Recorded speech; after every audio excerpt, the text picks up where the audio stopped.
बिस्मिल्लाहिर्रहमानिर्रहीम। अस्सलाम वालेकुम। आप देख रहे हैं हालात। मैं हुसैन चौधरी। आसिफ अली जरदारी और नवाज शरीफ के दरमियान बहुत सारे मामला जो हैं वो तय पे आ गए हैं। और फिर लॉन्ग मार्च 27 फरवरी को पीपल्स पार्टी का हो रहा है, और फिर PDM का लॉन्ग मार्च है 23 मार्च को। क्या ये लॉन्ग मार्च होंगे या इससे पहले ही कुछ बड़ा हो जाएगा कि इन लॉन्ग मार्च की जो है इनकी नौबत ही नहीं आएगी? इस पर बात करेंगे, अंदर क्या चल रहा है। और फिर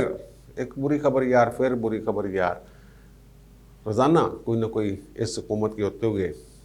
जब भी हम उठते हैं तो कोई ना कोई ऐसी खबर ज़रूर वो कहते मत्थे लगती है कि दिल ख़राब हो जाता। और फिर शेख रशीद साहब की शेखियाँ पाकिस्तान को फिर फंसा दिया उन्होंने। किसी तरीके से कोई ऐसी बात कर देते हैं वो कि उनको पता नहीं चलता, वो थोड़े से शौके हो जाते हैं और उसमें कोई उनके मुंह से ऐसी बातें निकल जाती हैं कि पाकिस्तान के लिए वो मुश्किलात का बायस बन सकती है। पहले जो बुरी खबर की बात मैं कर रहा हूँ कि जनाब पाकिस्तान के वज़ीर आज़म इमरान खान का दौरा चाइना का, पाक चीन दोस्ती, तो वो जनाब फरवरी में वो कह रहे हैं ये पहले हफ्ते ये जा रहे हैं। और मकसद जो इसका है वो है रिवाइवल ऑफ CPEC, उसकी बहाली, ये मसला है। और जो चीनी सदर हैं जी जिनपिंग, जो उनका नाम है, कोई तलफ़ुज़ उसका शी जिनपिंग करते हैं, भारत, वो उनके लिए जनाब बन गए हैं जो बाइडेन, अमेरिकी सदर जो हैं। जैसे वो इनको फ़ोन नहीं कर रहे, बहुत सारी खिदमत की है इन्होंने। जब वो इनखला हो रहा था फ़ौजों का, पाकिस्तान ने अमेरिका की और अमरीकियों की, लेकिन ना उन्हें शुक्रिया अदा किया, ना जितना तो बात कर्टसी का एक फ़ोन होंगे वो किया, इंतज़ार करते रहे, सराने रख के फ़ोन कहते सौंदे सी, लेकिन उन्हें नहीं किया। अब जो चीनी सदर हैं, जो असल वहाँ हुकूमत की अलामत हैं या हुक्मरान हैं, वो भी खान साहब से नाराज़ हैं। उनकी कई एक वजूहात हैं। बीच में एक तो CPEC का इन्होंने रगड़ा निकाला, वो 55 अरब और फिर 65 अरब डॉलर का एक प्रोजेक्ट, जिस पे निसफ रकम भी जो है वो अब तक खर्च नहीं हुई, यानी निसफ रकम का भी प्रोजेक्ट मुकम्मल नहीं हुआ। वो कहते हैं शायद 24 अरब, चीनी कहते हैं 24 अरब डॉलर का अब तक जो है वो प्रोजेक्ट जो है वो मुकम्मल हुआ है। और फिर बहुत सारी और मसाइल भी हैं। चीनी जो पाकिस्तान में काम करने के लिए आते हैं, उनकी सिक्योरिटी के हवाले से, फिर उनके ऊपर हमले, बहुत सारी चीज़ें। और CPEC की रिवाइवल का मतलब तो ये हुआ ना कि CPEC को की बहाली, यानी कि इसका मतलब पहले कहीं कोई काम रुक गया था या टूट गया था सिलसिला, उसको जोड़ना दोबारा। ये CPEC का नाम लेके इसका खान साहब जो हैं वो, आपको पता है कि रज़ाक दाऊद साहब ने कहा 3 साल के लिए फ्रीज़ कर दें। मेरा ख्याल है वही की रखा है इन्होंने कि 3 साल के लिए फ्रीज़ किए रखा है CPEC को। अब उसको रिवाइवल इसीलिए चाहते होंगे ना। तो वो जनाब हैं खान साहब से नाराज़। और कुछ चीज़ें ऐसी हैं, और वहाँ मज़े की बात यह है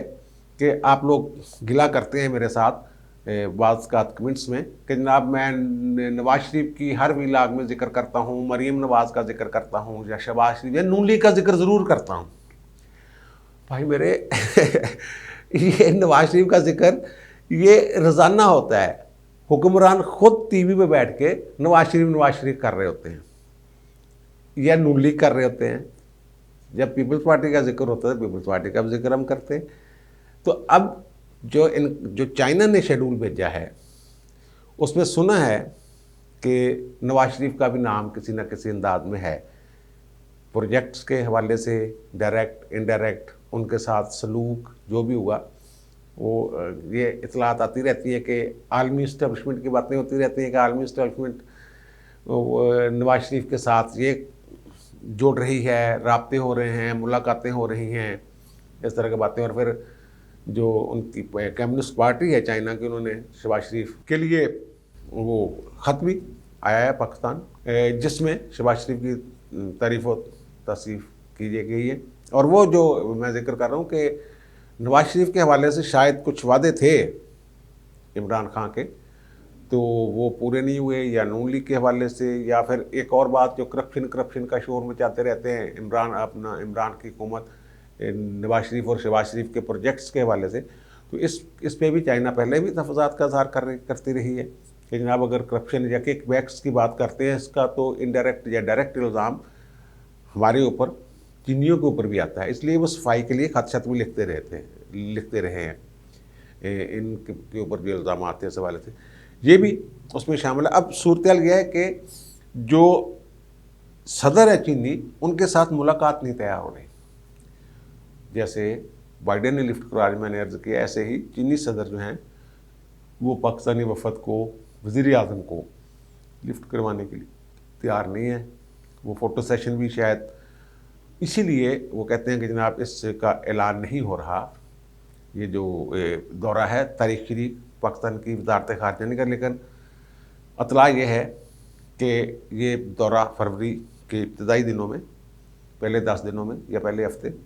ये तय है, लेकिन अमरीकी सदर क्योंकि टाइम नहीं दे रहे इनको, इसलिए वो कहते हैं टरखा दो इन्होंने, यार बस तुसी वज़ीर आज़म की सतह से गल कर लो और वज़ीर ख़ारिजा की सतह पे उनके साथ करें मुज़ाकरात, और फिर जो आपके फाइनेंस मिनिस्टर है उनके फाइनेंस मिनिस्टर वो देख दूख लें मामला, मैनू ना लिया दे विच। ये एक नाराज़गी का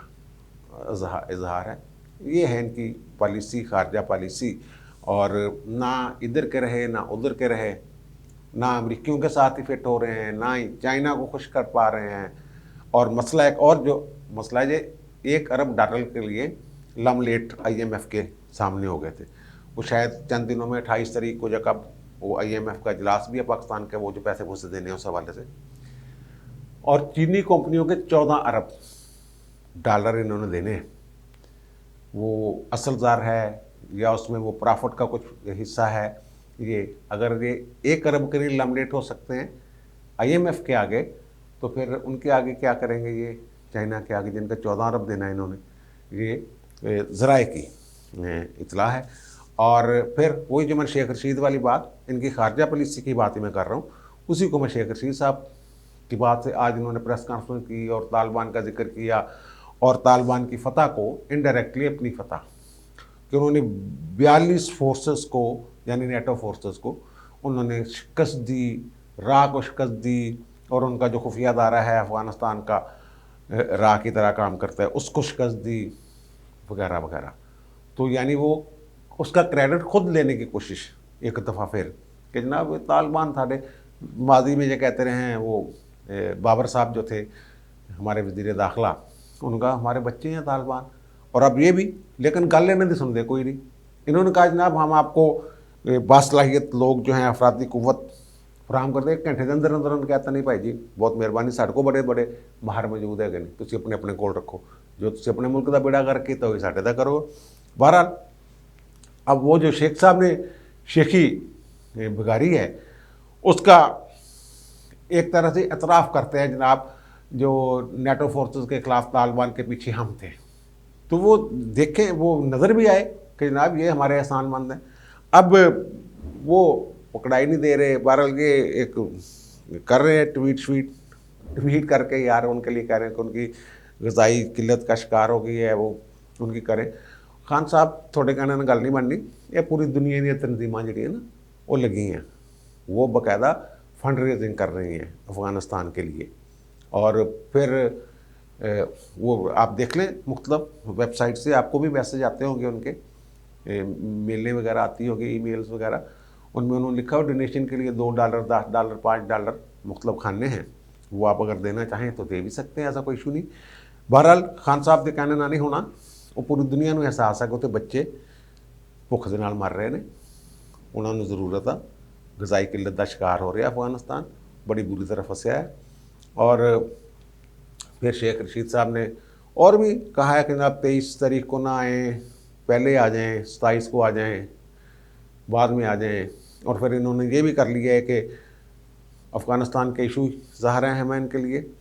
तो उसके लिए वो कहते हैं कि जनाब उनको वज़ीर ख़ारिजा जो हैं इस्लामी ममालिक के, उनकी 22 और 23 को 2 रोज़ा कॉन्फ्रेंस है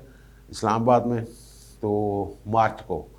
22 और 23 मार्च को, तो वो मार्च में ही इनका वो लॉन्ग मार्च है, तो ना करो यार ना करो। बहरहाल कोशिश की जा रही है कि जनाब ये 22 मार्च 23 मार्च किस तरीके से आगे पीछे हो जाए। और फिर 22-23 तक हुकूमत भी, वो तो यही कह रहे हैं कि हमारी हुकूमत ही होगी जनाब, टेंशन न लो, वो क्यों परेशान हो। और अगर अदम एतमाद आती है तो पहले तो आपके 12 लोग कम हुए थे, ये जो 33 बिल पिछले दिनों मंजूर हुए, तब उन्होंने दावा किया कि 25 के करीब जो लोग हैं आपके वो गायब हो जाएंगे। अब तालिबान वाली जो मैं बात कर रहा हूँ, ये भुट्टो साहब के दौर से चल रहा है, बल्कि जब से पाकिस्तान बना है तब से। लेकिन उसको छोड़ दे, तेज़ी आई है इसमें अफ़गानिस्तान के साथ मामलात में, वो सरदार दाऊद और ये वो भुट्टो साहब, और जब वहाँ कम्युनिस्ट हुकूमत आई तब मामला जो हैं वो थोड़े से इसमें खारजा पॉलिसी के मामले में सारा इन्होंने जमा तफरीक़ें करना शुरू की। तो अब इतना साल हो गए हैं, कम से कम 50 साल हो गए हैं, 50-52 साल, और जो भी पॉलिसी बनाते हैं उसकी एक ही पाकिस्तान का दायरा है, जो पॉलिसी बनाता है अफ़गान पॉलिसी, ठीक है ना। फैज़ अमीर साहब को भी कह रहे थे जनाब, क्योंकि अफ़गानिस्तान का मसला बड़ा अहम है, वो कोर कमांडर पेशावर भी हो गए थे, फिर भी वो जो कौमी सलामती कमेटी की मीटिंग उसमें बुलाया हुआ था जनाब, अफ़गानिस्तान में बड़ा अच्छा समझ देने हो। और सूरत हाल ये है कि अफ़गान तालिबान जो ये कहते हैं, इशारे दे रहे हैं जनाब, साढ़े बल बोते थे इन्होंने 22 ममालिक ने शिकस्त दी थी, वो इनकी बात नहीं सुन रहे हैं, वो इनकी मदद लेने के लिए तैयार नहीं है। टीटीपी को कंट्रोल करने के लिए वो कहते हैं हमने एक दफ़ा टेबल पे बिठा दिया था, तो फिर तुसी जानो तो टीटीपी जाने, हम अपनी सरजमीन इस्तेमाल नहीं होने देंगे, वो नहीं होने देंगे, फिर भी वारदात पाई जा रहे हैं। बहरहाल अल्लाह रहम करे, इन्होंने अकल देवे, खान साहब की बेइज्जती मेरे ख्याल चाइना जो भी हो ही जानी है, लेकिन बच के भी निकल सकते हैं, लगी हुई नहीं वजारत खारजा, वैसे जोड़ तोड़ नस्ब इंच लगी हुई है। अच्छा, अब दूसरी तरफ जो कहते हैं कि नवाज शरीफ ये वो, यार ये मसला ये है कि जब चोरी सरवर गए हैं ना बरतानिया में, तो वहाँ ये अफवाहें पाकिस्तान में तो पता हर 2 मिनट बाद एक नमी अफवाह आती है कि चोरी सरवर की नवाज शरीफ से मुलाकात हुई। तो मैंने एक बड़े 3-4 लोगों से जिनके नवाज शरीफ के साथ डायरेक्ट रब्ते हैं उनसे बात की, तो उन्होंने ज़ाहिर तरदीद कर दी थी, इसलिए मैंने इसके बात भी नहीं की, लेकिन उन्होंने एक फार्मूला मुझे दिया, जो इनके जिन लोगों से मेरी बात हुई उनमें जो इनके सेनेट में पार्लिमानी लीडर हैं आज़म तारड़, वो भी उन लोगों में शामिल थे। तो उन्होंने मुझे ये कहा कि जनाब नवाज शरीफ से जो मुलाकात होती है वो सबसे आखिर में होती है, पहले ही नहीं होती मुलाकात, यानी कि ऊपर से नीचे को नहीं आती मुलाकातें, नीचे से ऊपर को जाती हैं। यानी पंजाब का मसला है, पहले राना सनाउल्लाह साहब बात करेंगे, फिर हमज़ा करेगा, शहबाज करेगा, हो सकता है मरीम से भी बात हो, और फिर वो एक एक लम्हे की रिपोर्ट नवाज शरीफ को जाती है, फिर नवाज शरीफ साहब मंजूरी देते हैं कि हाँ यार मैं इस बंदे ना मिलना या नहीं मिलना। अब ये जो डील शील की बातें हो रही थी ना सारी, ये जो निचली सतह पे मुलाकातें और राब्ते थे वो हो गए हैं मुकम्मल, यानी कि ख्वाजा आसफ हो गया, एजाज सादक हो गया, हो सकता है साद रफ़ीक साहब भी हों, शहबाज शरीफ डायरेक्ट भी हों, खाकान अब्बासी साहब भी हों जिनसे रब्ते करने थे, ज़ुबैर साहब ने भी किसी दौर में मुलाकातें की थी, मरीम का रब्ता शायद नहीं हुआ उस तरह, लेकिन ये जिन लोगों के मैं नाम ले रहा हूँ इनकी मुलाकातें कोई रब्ते शाब्ते ये। अब ये यहाँ हो गया है मुकम्मल काम। अब जो रब्ताकार हैं वो अब हैं डायरेक्ट नवाज शरीफ के साथ रब्ते में, वहाँ से फैसले होने हैं, वहाँ मामला तय होने हैं। और कल जो मैंने विलाक किया था बहुत सारे लोग उससे दिल बर्दाश्त भी हो गया कि जनाब नवाज शरीफ तो शायद चाहता है कि ये हुकूमत 5 साल पूरे करे, ऐसा नहीं है, लेकिन वो कोई ऐसा चाहते हैं कोई आ जाए हाथ में टूल कि अगला इलेक्शन फेयर हो जाए और आइंदा के लिए मुदाखलत ना करें, और ये भी सरफ नज़र करेंगे गलतियों को जो माजी में हुई हैं 2018 से 1-2 साल पहले और अब तक जो हो रही हैं। बहरहाल ये कि रब्ताकार अब किसके साथ रब्ते में है, नवाज शरीफ साहब के साथ, और वो कहते हैं कि जनाब वो धमकियाँ भी दे रहे हैं उनको, कैसे घबराने वाले नहीं, रिगिंग करना एड्डा भी सौखा काम नहीं हैगा, ठीक है ना, एड्डी भी लुट नहीं पई हुई कि जनाब तुसी वोट ही चुक के ले जाओ, इस तरह की बातें वहाँ चल रही हैं। और इम्कान ये है कि कुछ ना कुछ तय हो जाएगा, और जो सियासी ये कह लें आप पंडित हैं